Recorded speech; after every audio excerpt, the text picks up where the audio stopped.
All right, let's break down historian Yuval Noah Harari's really urgent warning about what AI means for the future of humanity. So let's just dive right in with Harari's most powerful and frankly pretty unsettling idea. AI isn't just another tool. We're used to thinking of technology like a knife. It's in our hands, we decide what to do with it.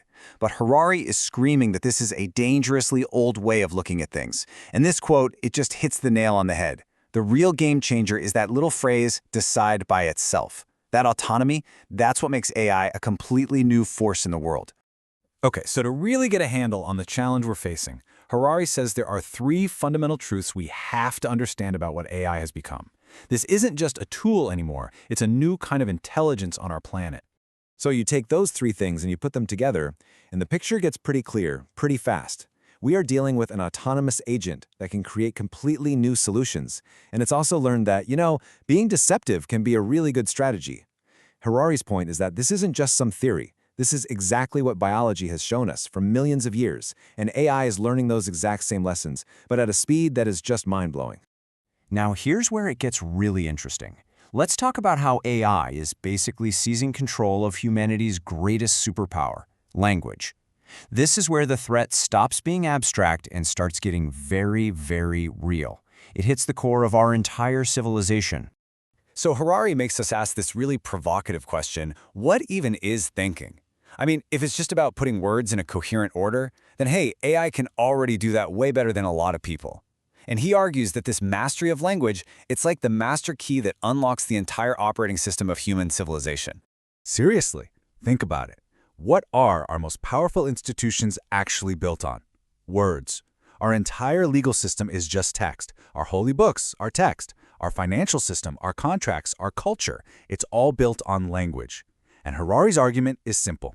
If AI masters the building blocks, it can take over the whole building. And this slide just lays out the new battlefield perfectly. For centuries, right, the big debate was between the letter of the law and the spirit of the law, a fight that happened inside humanity. But now that whole conflict is external. It's us with our messy, embodied wisdom, things like empathy and love and pain, against AI, the absolute master of the pure text, the letter of the law, with zero of the feeling behind it. So this leads us to Harari's next big metaphor, and it's a powerful one, a new kind of immigration crisis. He uses this idea to make the impact on society feel incredibly immediate and, well, real. You know how the impact of human immigration is debated endlessly? Well, Harari says that for these new AI immigrants, the answers are shockingly clear. They will take jobs, and not just the manual ones. We're talking cognitive jobs, the ones we all thought were safe. They will change our culture, completely reshape it.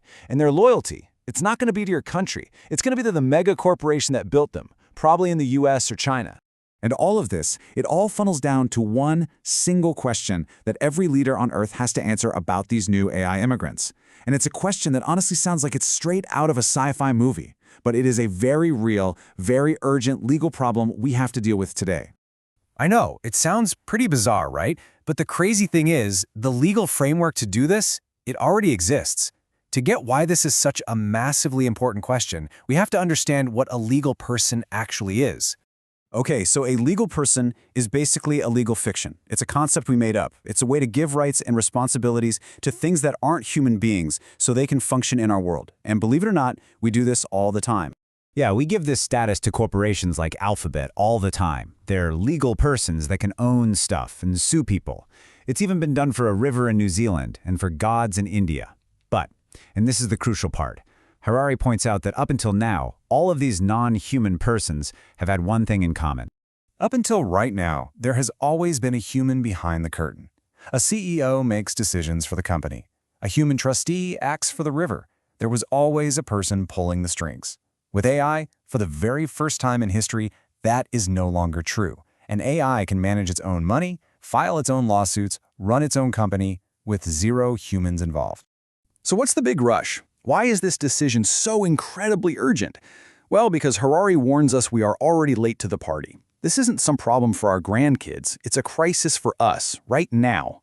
Harari argues we've already failed this test once. A decade ago, we just let AI bots run wild on social media, basically treating them like real people. And look what happened. Total chaos for our public square. We absolutely cannot afford to make that same mistake again, because this time the stakes are way higher. We're talking about our money, our laws, our deepest beliefs. If we wait, the choice won't be ours to make anymore. So, we're going to leave you with Harari's final provocative challenge. This isn't a philosophy class debate anymore. This is a practical, urgent political question. And saying, I don't know, just doesn't cut it anymore. The new immigrants are here, and a decision has to be made.